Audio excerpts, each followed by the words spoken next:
แต่ว่าลักษณะมันคือเกลือก็เลยบอกเม็ดเกลือที่มันตกนักเนาะวันนี้ก็ได้เห็นที่มาสมใจเนาะเพื่อนร้ายแล้วก็ดังในวิดีโอเนาะบ่มีเค้กเนาะแต่ว่าหานี่ก็เค้กร้ายอยู่รายการสุดท้ายเนาะภารกิจของในมื้อนี้ก็คือตัวนี้เนาะ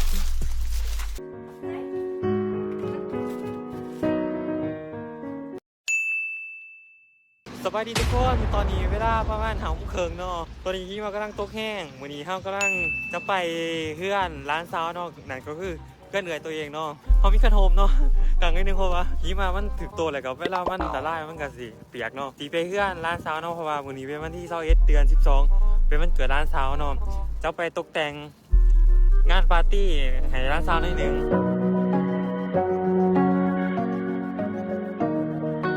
ตามหนทางเนาะเขาจะสิโห้ยเกลือเนาะเพื่อว่าให้หิมะมันละลายเนาะเสื่อว่าเกลือกับโอเมนเนาะแต่ว่ามันเป็นเม็ดเฉพาะเพื่อห้วยให้หิมะละลายเนาะแต่ว่าลักษณะมันคือเกลือก็เลยบอกเม็ดเกลือจะสังเกตเห็นว่าบอลที่ว่าเป็นหนทางหันจะเป็นขึ้นหนาวเนาะแต่ว่าบอลที่ว่าขาหนทางมันจะยังไม่หิมะอยู่ย้อนว่าเขาจะห้วยเม็ดนั่นเนาะอยู่บนหนทางเนาะมันก็ได้ละลายเนาะแต่ว่าตอนนี้เขากำลังสิย่างไปยอร์กเนาะยังไปสถานีรถไฟเนาะเพื่อว่าขี่รถไฟไปเพื่อนร้านสาวเนาะหิมะงามลาย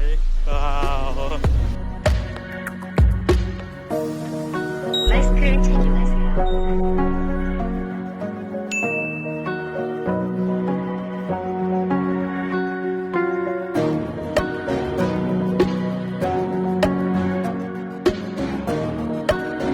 ตอนนี้ออกมาจากสถานีเนาะเขาใส่เวลาประมาณอยู่1 ชั่วโมง20 นาทีเนาะแต่ว่าตอนนี้ที่มากำลังตกแห้งเนาะกลางเทียนเนาะ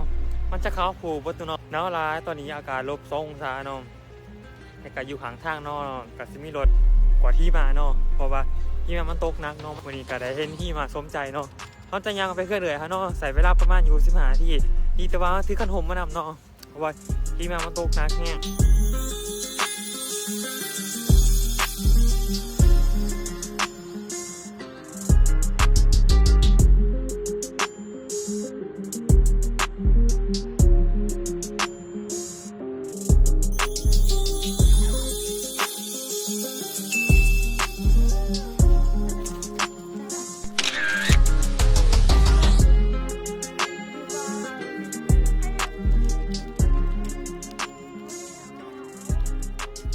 หลังจากเขาได้ทรงจากว่าเกิดทรงเฮี้ยนเนาะอยู่ข้างนอกที่มาตกลายแห้งเนาะยังตกอยู่ตอนนี้แต่ว่ากับว่าตกเขาตอนเข้ามาวางแต่เด็กๆนี่เนาะต่อไปฮะจะปาราเนาะแต่ว่าตัวนี้เมนเอื่อยซื้อมาบ่อยเนาะมีแต่ว่าเฮาก็มาตกแต่งไว้หนึ่งก็พอเจ้าของวันเกิดเฮาบริยุทธ์เฮาเนาะพอไปเฮียนอยู่เกาหลีเขาจะยังวันปิดเทอมเนาะก่อนอื่นหมดเนาะเฮาจะมาเป่าเป่าเนาะปุงเป่ามีอยู่4 หน่วย4ไซส์ตัวนี้4 บวกเนาะเฮาจะเริ่มจาก4 บวกก่อน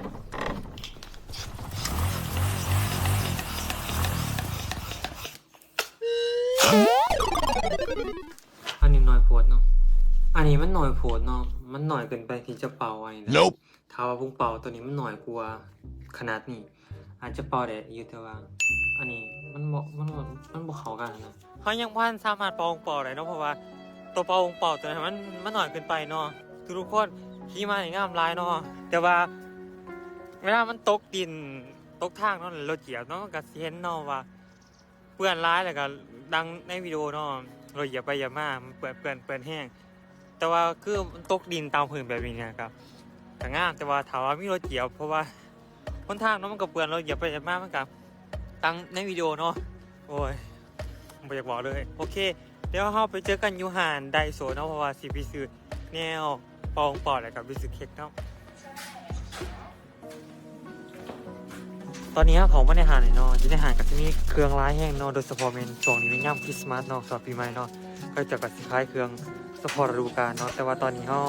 ได้สิ่งที่เขาอยากได้เนาะคือจุดประสงค์ของเขาคือบางสูบปองเป่าเนาะเขาซื้อแนวปองปล่อยบ่อยเนาะต่อไปเขาจะไปซื้อเค้กเนาะของขวัญปีนี้ยังบ่ได้ให้ร้านสามมื้อนี้สิซื้อเค้กวันเกิดให้ร้านเนาะ เพราะว่าวาง2-3 มื้อก่อนกับน้องสาวกับมาเนาะน้องสาวก็ซื้อข้าวให้เนาะสลึงนึงตัวเองก็ให้เงินแต่50,000 เกาหลีเนาะถือเงินเราอยู่ประมาณ600,000 ปลายนึงแต่ว่าก็ยังพอมีคนหายก็ได้มื้อนี้สิซื้อเค้กวันเกิดให้เอาซะเดี๋ยวตอนนี้เขากำลังย่างไปหาเค้กเนาะเค้กหาที่เขาจะไปซื้อว่า Paris Baguette ตอนนี้เขามายืนหันเค้กเลยเนาะเค้กที่เขาจะซื้อก็คือตัวนี้เนาะอยู่ข้างขางเนาะราคาอยู่ 32,000 เค้กอยู่หานี้บางทีเขาไปเอาหามึงนึงเขาก็ราคาเดียวกันก็ Paris Baguette บ่มีเค้กเนาะแต่ว่าหานี้ก็เค้กร้ายอยู่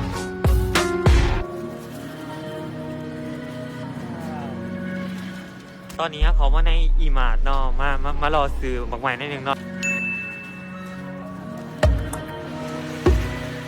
ตอนนี้เขาออกมาจากมาเลยเนาะตอนนี้ทารถแท็กซี่เมื่ออยู่แต่ว่ารถแท็กซี่ก็มีพอย่างที่มาตรงเนาะคนเขาจะกระวงมาเห็นเบียดเนาะคือเศรษฐกิจรถเมล์เมื่อ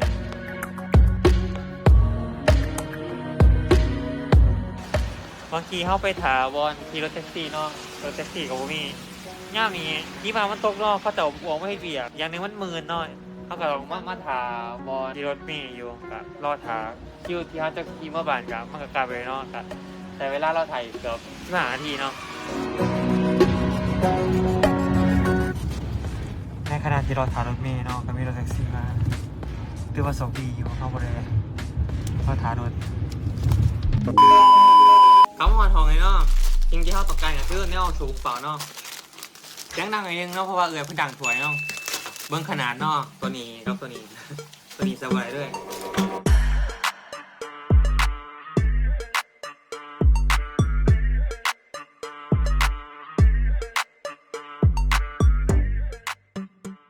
ต่อไปถ้าจะมาเป่า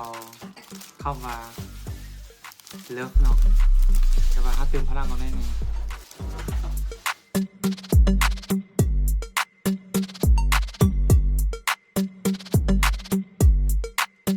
รายการสุดท้ายเนาะภารกิจข้อในมือนี้ก็คือตัวนี้เนาะ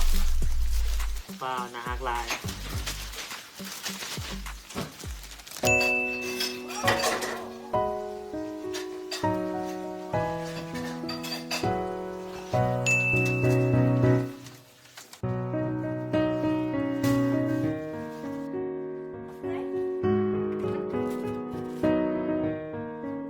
ภาพข้างหล่างเนาะเขาได้ตกแต่งหอยเนาะกับเป็นโทนสีโรสโกเนาะงามหลายเพราะว่าเอื่อยซื้อมาเนาะเขาบ่ได้ซื้อเองเนาะแต่ว่าตอนนี้สำหรับเขาจะแม่นต่อในเพราะตัวเนาะขอกลับบ้านก่อน